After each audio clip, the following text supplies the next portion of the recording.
If you remember only one rule. After 60, make it this one. There is usually no moment you can point to, no clear before and after, no argument, no announcement, no dramatic loss. If you look back honestly, you realize it didn't arrive with noise, it arrived quietly, almost politely, like a chair being moved slightly farther from the table, inch by inch, until one day you notice you are no longer close enough to rest your elbows comfortably. You are still present, still invited, but something about your position has shifted. At first it feels like age doing what age does, a natural slowing, a reasonable adjustment. You tell yourself this is normal, even responsible.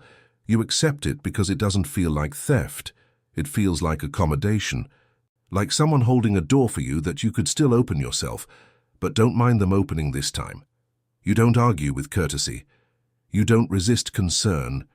You don't push back against help when it is offered with a soft voice and a familiar face. And yet somewhere in that sequence of small courtesies something thins out. Something subtle loosens its grip. Not strength, not intelligence, something quieter. Authority over the smallest choices, the kind of choices that don't seem important enough to defend until you realize they were never small at all. They were the scaffolding of self-trust. You start to notice it in routine places, in the way questions are framed, in the pauses that appear where your answer used to be expected, in the suggestions that arrive before you've finished forming a thought. Nothing is taken outright. Nothing is denied openly. It is more like the air in the room has changed pressure, and your words travel differently now. There was a time when your decisions were assumed to be yours by default. Even when people disagreed, they waited to hear what you had already decided. Now, more often, decisions are discussed around you instead of with you, softened, rephrased, sometimes pre-decided, then presented as if they were still open. It doesn't feel aggressive. It feels efficient, well-meaning, organized. You catch yourself hesitating where you never did before, not because you are unsure, but because you sense the outcome has already been shaped. You still speak, but you notice how often your words are met with reassurance instead of consideration, how often responses begin with concern rather than curiosity. It is subtle, easy to dismiss, but repetition gives it weight. The first losses are almost invisible. What time you should leave, what you should eat today, whether you should drive or let someone else handle it, whether a plan is too much or unnecessary. These moments don't arrive with force. They arrive wrapped in kindness, in caution, in phrases that sound protective, not restrictive. You tell yourself it doesn't matter, that these are practical details, that yielding on these things cost nothing. After all, you are still you still think the same way, you still notice the same things. You still feel the same internal pull toward what feels right.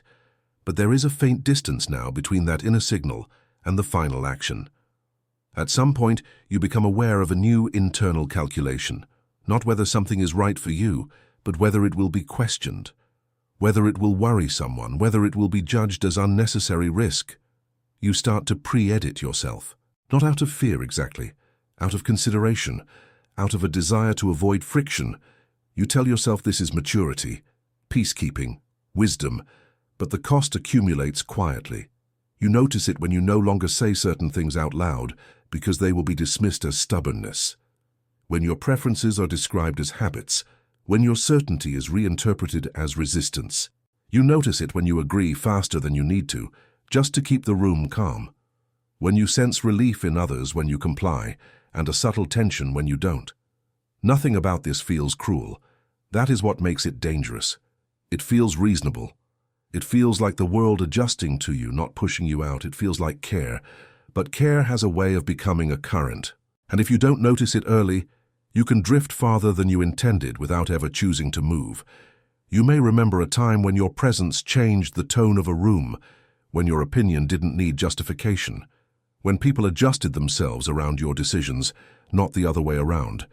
That didn't vanish overnight. It softened, diluted, became conditional, still welcomed, but no longer central. At first you assume this is about energy, about speed, about relevance.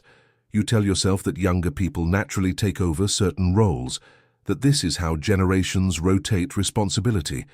You accept the explanation because it makes sense on the surface. But beneath it, something else is happening. Something that has less to do with age and more to do with permission. The permission to decide without explaining yourself begins to erode. The permission to be inconvenient. The permission to move at your own pace, not the pace others find acceptable. The permission to choose what feels meaningful to you, even if it seems inefficient or unnecessary to someone else. You may not notice the exact moment this permission starts to slip away, because no one announces it. It is removed through habit, through repetition, through the steady normalization of being guided rather than asked, of being informed rather than consulted, of being protected rather than respected. There is a strange moment when you realize you are being managed, not overtly, not with authority, but with systems, with reminders, with check-ins, with gentle oversight. You are still trusted with many things, but not with the assumption of autonomy. That assumption now requires proof. You are asked more often if you're sure, if you're comfortable, if you've thought it through. These questions sound harmless, even caring, but they land differently when they only travel in one direction. When no one asks the same of themselves in your presence.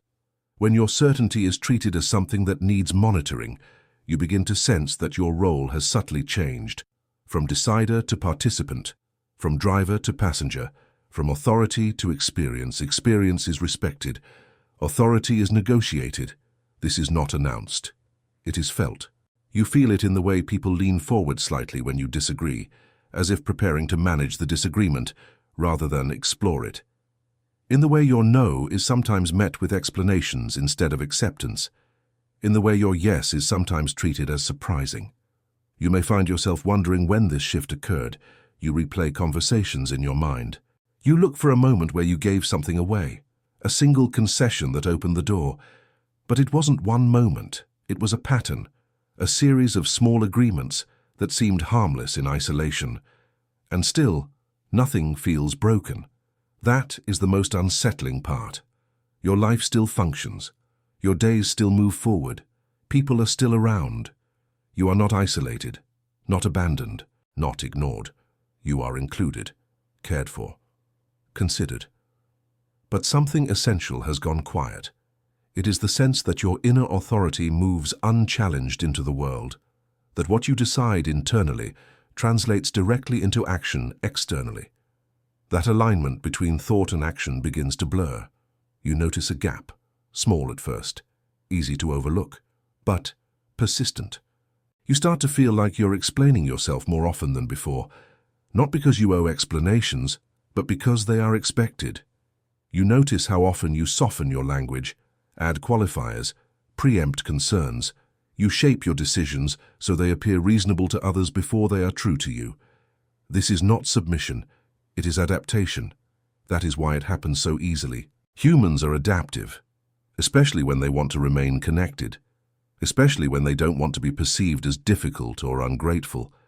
But adaptation has a shadow, and in that shadow, autonomy thins. There may come a day when you realize that certain decisions no longer even register as yours to make, not because someone forbade you, but because the option never fully formed in your mind. It was filtered out before it reached the surface, labeled impractical, risky, unnecessary. You might tell yourself that this is wisdom, that you are simply choosing your battles, that you don't need to assert yourself over every detail, and that may be true. But there is a difference between choosing not to act and forgetting that you could. The danger is not that others decide for you. The danger is that you stop noticing when they do. This awareness does not arrive with anger. It arrives with a quiet, unsettled feeling, a sense that something once solid has become negotiable, that your inner compass still works, but its authority has been quietly redefined by the environment around you. You feel it late at night when the day has ended and there is no one else to accommodate. When you replay small moments that didn't feel right, but also didn't feel wrong enough to challenge, moments you let pass because they seemed insignificant, moments that, taken alone, mean nothing. But together, they form a pattern. And patterns matter. This is the beginning of awareness, not a call to action, not a decision, just a noticing, a quiet recognition that autonomy does not disappear through force but through erosion, through comfort, through convenience, through kindness that forgets to ask. Nothing has been taken from you yet, but something is being reshaped, and the reshaping is subtle enough that it will continue unless it is seen. For now, all that exists is this awareness, this faint sense that if there is one rule worth remembering after 60, it is not about health or money or safety. It is about something quieter, something that has already begun to slip, not because you failed to protect it, but because no one warned you it was under threat at all. You begin to recognize it not as a single event, but as a rhythm, a pattern that repeats often enough to feel familiar, yet soft enough to escape confrontation. Once you see it, it becomes difficult to unsee. The same exchanges, the same phrasing, the same sequence of concern followed by suggestion, followed by quiet resolution that does not quite originate from you. It shows up first in moments framed as help, offers that arrive before requests, adjustments made before objections. Someone steps in smoothly, efficiently, as if anticipating your needs. And perhaps they are. Perhaps they truly believe they are. That is what makes the exchange feel ungrateful to question. The help is real. The intention is kind. The effect, however, is something else. You notice how often help now arrives bundled with direction. Not overt commands, but guidance shaped as reassurance. Let's do it this way. It might be better if, why don't we just... Each phrase lands gently, but together they create momentum. A momentum that carries the decision forward without requiring your full consent. At first you tell yourself this is collaboration, that decisions are simply being shared, that life is easier when responsibility is distributed. And there is truth in that. But the balance has shifted. The sharing no longer feels mutual. You are consulted after the direction has been established, included after the route has been chosen. You start to hear a difference in tone. When someone asks your opinion, it comes with an expectation attached, a right answer, an acceptable range. When your response falls outside that range, the atmosphere changes slightly. Voices soften, explanations lengthen. The conversation tilts toward persuasion. It becomes clear that concern has begun to act as a credential. Those who worry most feel entitled to decide most. And because worry is framed as love, it carries moral weight. To resist it feels cold. To question it feels selfish. You begin to notice how easily concern converts into authority without ever announcing itself. This is where recognition deepens. You realize that control rarely arrives wearing the clothes of control. It arrives dressed as protection, as efficiency, as relief. It arrives saying it wants to make things easier for you, safer, simpler, and in many ways it does. But ease comes at a price that is not disclosed up front. You see how routines start to solidify around you. Schedules are adjusted for your sake. Options are narrowed to avoid stress. Choices are pre-filtered so you don't have to deal with complexity. Each step removes friction. Each step also removes practice. The practice of deciding, the practice of asserting preference, the practice of saying no without explanation. Gradually, others become fluent in anticipating your needs. They know what you'll say yes to, what you'll likely avoid, what you can be persuaded to accept if framed the right way. This fluency is praised. They know you so well, they are attentive, thoughtful, organized. But you begin to notice that this fluency leaves little room for surprise, for contradiction, for spontaneous desire. The system around you works best when you are predictable, when your preferences align with what is already planned. You recognize the moment when your resistance is treated as a problem to be solved rather than a signal to be respected, when hesitation triggers explanations, when disagreement invites reassurance. You are not argued with, you are soothed. There is something disarming about being soothed. It suggests fragility where there may be none. It shifts the dynamic quietly. The person soothing becomes the steady one, the responsible one, the one in control. And without meaning to, you accept the position of the one being managed. You see how language does the heavy lifting. Words like just, probably, easier, better, safer. None of them are wrong. None of them are aggressive. But together they steer outcomes. They narrow the field of acceptable decisions until only one feels reasonable. You notice how often decisions are framed as already decided, with your agreement assumed. We'll do it this way, okay? The okay is not a real question. It is a soft closure, a social cue that says dissent would be awkward. You feel the pressure to nod, to keep things smooth. This is where recognition sharpens. You see that help has conditions. That support often expects compliance. That concern can quietly demand surrender. Not all at once, not dramatically. Just enough to keep things moving without resistance. You think back to earlier years, to times when you pushed back without apology, when your preferences were taken as final, even if inconvenient. You were not indulged, you were dealt with, respected enough to be challenged, not managed. Now challenge has been replaced by accommodation, and accommodation over time has replaced authority. You realize that people no longer ask what you want as often as they ask what you're comfortable with. Comfort is a lower bar. Comfort avoids friction. Comfort prioritizes stability over agency. And once comfort becomes the standard, autonomy begins to feel excessive. You begin to see how easily concern becomes a lever. It is used gently, but effectively. I just don't want you to get tired. I don't want you to worry. I don't want you to have to deal with that. Each phrase removes something from your field of choice. Each phrase implies limitation. You notice how rarely anyone asks if you want to deal with it anyway. This is not cruelty. That is the hardest truth to accept. No one is trying to diminish you. They are trying to manage risk, to smooth outcomes, to keep things predictable, but predictability requires control. And control requires someone to give something up. You begin to recognize how often you are thanked for being agreeable, for being easy, for not making things complicated. The praise feels good. It reinforces compliance. It suggests that your value now lies in how little disruption you cause. And slowly, you see how roles are being assigned. You are becoming the one who adapts, who yields, who goes along. Not because you must, but because it is expected. Because resistance would require energy, explanation, discomfort. You start to sense that your autonomy is being outsourced in the name of harmony. This recognition does not bring immediate anger. It brings a quiet sadness, a sense of being repositioned, of watching your own role shift without having agreed to the change.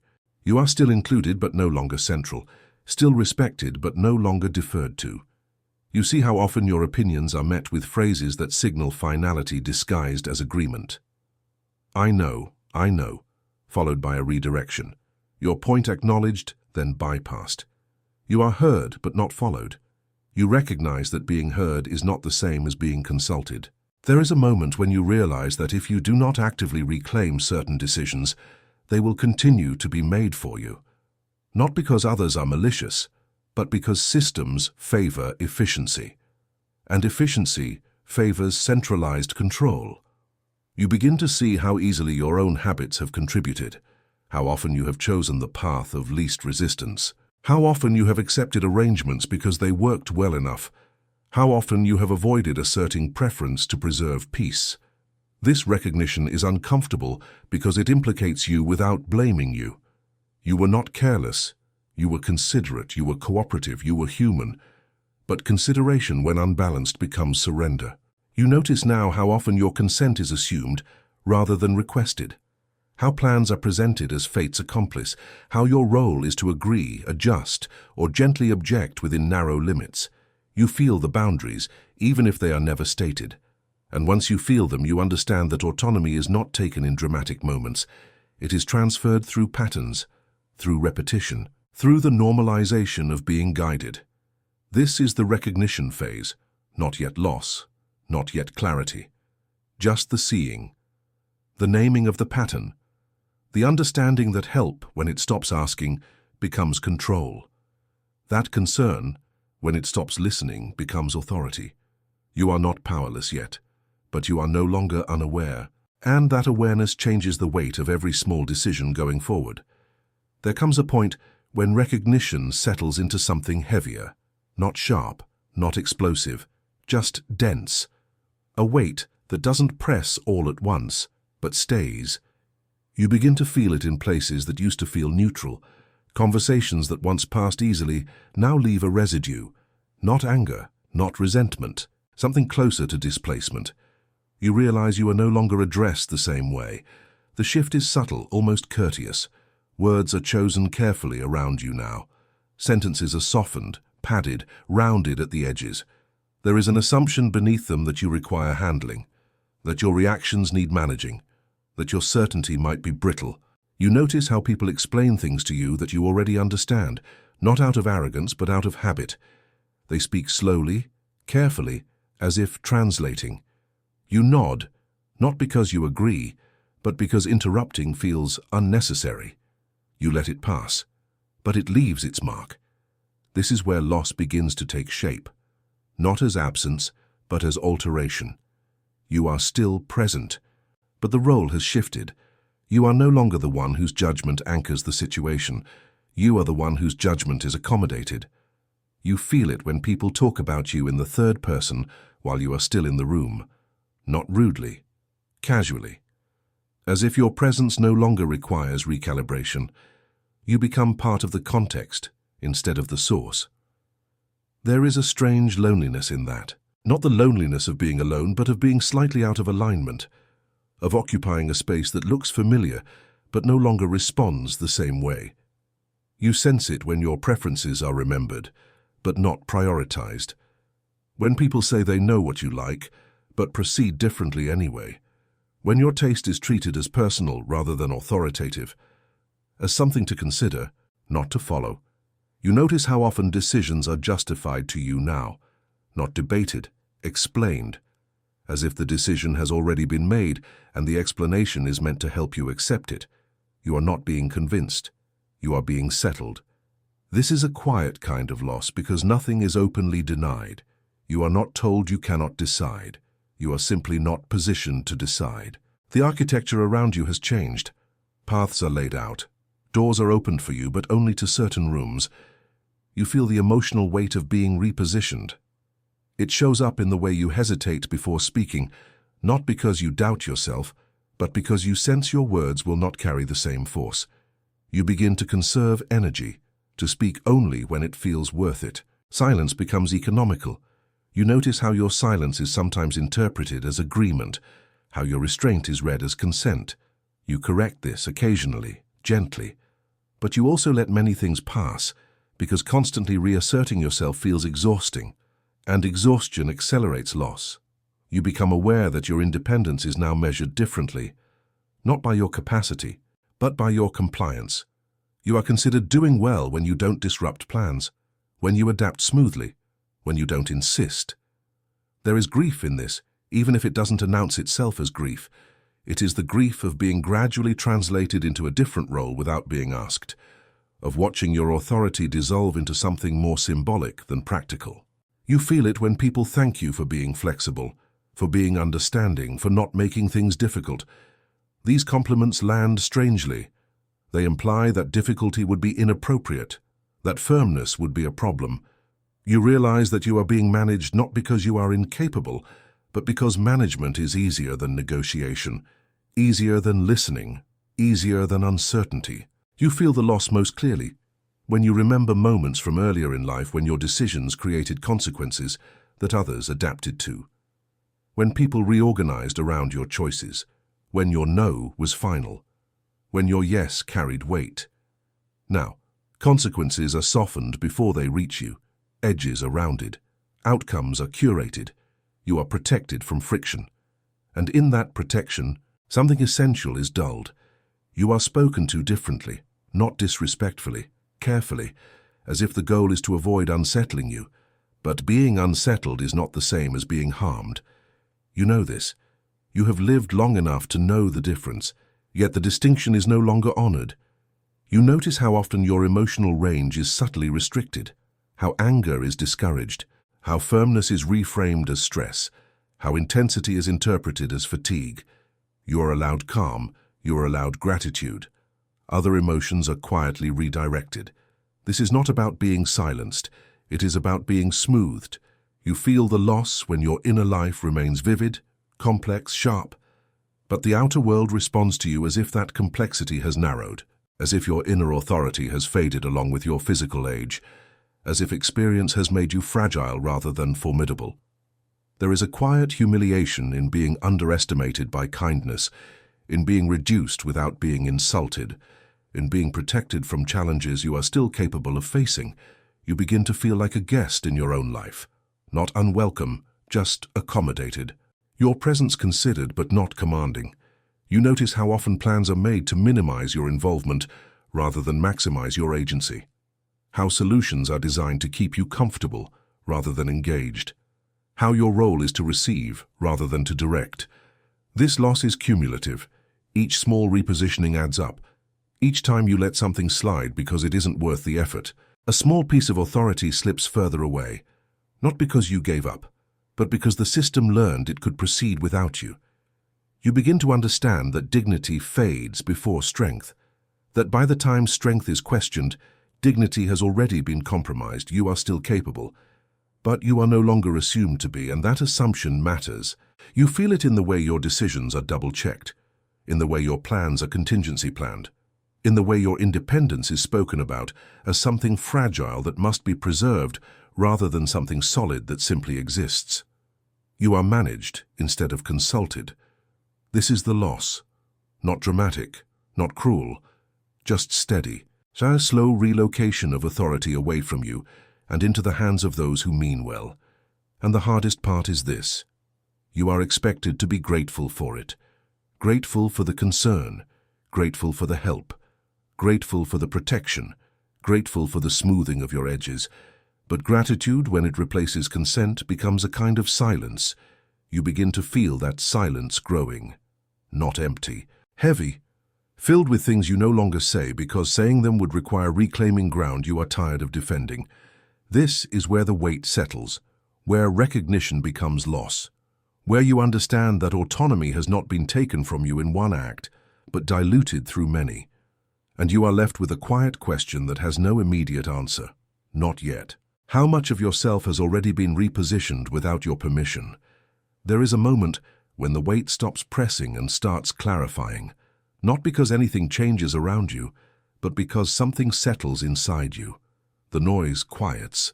The emotional charge drains away. What remains is not resignation but precision. You stop asking when it happened. You stop replaying conversations. You stop measuring what was lost. That accounting no longer serves you. It belongs to an earlier phase when understanding still needed emotion to propel it forward. Now, emotion steps aside. Something steadier takes its place. You see with calm accuracy where the shift actually occurred, not in other people, not in systems, not even in age. You recognize that autonomy never truly lived in the permission others granted you. It lived in a posture you once held without thinking, a posture so natural you never named it. It was not loud, not forceful. It was internal certainty expressed outwardly without negotiation. You begin to understand that what changed was not your ability to decide, but your relationship to friction. At some point, friction began to feel unnecessary, inelegant, exhausting. You started choosing smoothness over alignment, peace over precision, and that choice, repeated quietly, altered your stance. Clarity arrives when you see that autonomy is not something the world gives or takes. It is something the world responds to. When it is present, it organizes itself around it. When it weakens, other forces fill the space. You notice how often you stopped occupying space fully, how often you softened decisions before they ever left your mouth, how often you anticipated objections and adjusted accordingly, not because you were wrong, but because you wanted ease.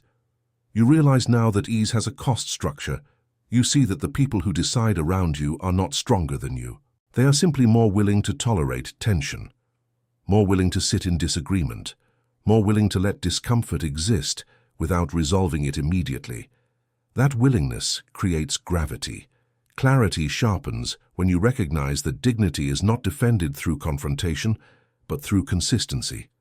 Through being internally settled enough that your decisions do not seek validation, through allowing others to react however they will, without rushing to soothe them.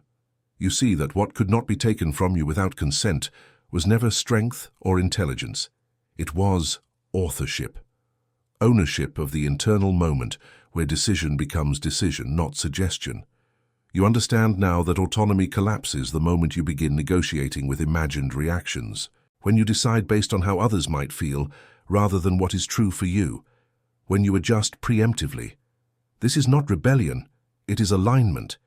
You feel the difference immediately, not as confidence, as stillness, a return to an internal center that was always there, just crowded out by accommodation.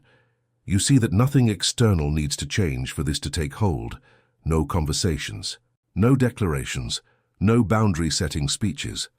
Those belong to people who still believe autonomy must be announced to be real. Yours does not. Clarity tells you something quieter and more powerful. That the moment you stop explaining yourself unnecessarily, the system recalibrates. That the moment you allow silence to stand where reassurance used to live, others feel the shift. Not because you demanded anything, because you stopped compensating. You recognize that control only flows toward uncertainty, that the more settled you are internally, the less room there is for others to manage you. Management thrives on gaps, on hesitation, on self-doubt. You see now that when you occupy your decisions fully without justification, the environment adjusts, not immediately, not dramatically, but reliably. You also understand something else equally important, that autonomy is not about doing whatever you want. It is about being the final authority over what you accept, including help, including concern. Help offered without consent is not help. It is intervention. You do not need to reject it loudly. You only need to decide quietly whether it belongs to you. Clarity strips away the urge to convince. You no longer need others to understand your choices in order for them to be valid. Understanding becomes optional. Respect becomes non-negotiable. You feel a calm detachment from outcomes. You allow others to worry, to question, to suggest. You listen without absorbing. You decide without defending. This is where autonomy truly lives. Not in independence from others, but independence from their reactions. You see that dignity does not require strength displays. It requires internal authorship, the willingness to let decisions stand without escort. You notice how your posture changes subtly, how your words become fewer but firmer, how you stop filling space unnecessarily, how you let pauses exist. Clarity reveals that much of what you feared losing was never actually gone. It was dormant, waiting for you to stop abandoning it in the name of smoothness. You realize that the most powerful boundary is not spoken, it is felt, and once felt, it organizes behavior around it. You are no longer trying to regain what was lost. You are simply reclaiming what was never meant to be outsourced. This understanding does not make you louder. It makes you precise. You are not preparing to fight for autonomy. You are simply stepping back into it. There is no moment where you announce the shift, no statement, no confrontation, no clearing of the throat before reclaiming space. Quiet autonomy does not require witnesses. In fact, it works best without them. What changes first is internal posture, a subtle straightening that has nothing to do with the body. You stop leaning into conversations in search of agreement. You stop cushioning your decisions so they land softly. You allow them to land where they land. You notice how much energy you once spent managing reactions, anticipating discomfort, filling silence, explaining motives that never required explanation. That energy is now conserved, redirected inward, not withdrawn from others, just no longer offered preemptively. You still listen, still care, still consider, but you no longer adjust yourself before you are asked to. You let the world meet you where you are instead of moving toward it first. This is quiet autonomy. It does not seek control. It refuses to surrender it. You become aware of how often people test boundaries unconsciously, not maliciously, habitually. They suggest, they redirect, they fill space. And now, instead of meeting them halfway, you pause. You let their suggestion exist without responding immediately. You feel no urgency to resolve it. That pause changes everything. In the pause, others feel the absence of accommodation. They may fill it at first, speak more, explain more, reassure more. You let them. You are not punishing them. You are simply no longer managing their need for resolution. Over time, something shifts. Suggestions become questions again. Assumptions soften. The system recalibrates around your stillness, not because you demanded it, because you stopped yielding it. You notice how decisions begin to return to you naturally, not all at once, not ceremonially, just in small ways. Someone asks instead of tells, waits instead of proceeds, checks instead of assumes. You do not celebrate this. Celebration would signal insecurity. You simply accept it as the natural result of standing where you belong. Quiet autonomy means you accept help when it aligns with your authorship, not when it replaces it. You no longer feel obligated to accept assistance to prove gratitude. Gratitude does not require surrender. You notice how often you now say less. Not because you have less to say, but because what matters no longer requires elaboration. Your words carry weight because they are no longer padded. When you say no, it is not sharp. It is final. When you say yes, it is not tentative, it is owned. You allow others to disagree without rushing to repair the moment. Disagreement no longer threatens your dignity. It confirms it. You understand now that autonomy is not independence from people. It is independence from roles assigned without consent, from narratives that reduce you, from expectations that quietly reposition you. You do not refuse the role loudly. You simply do not inhabit it. There is a deep calm in this, not the calm of detachment, but of alignment.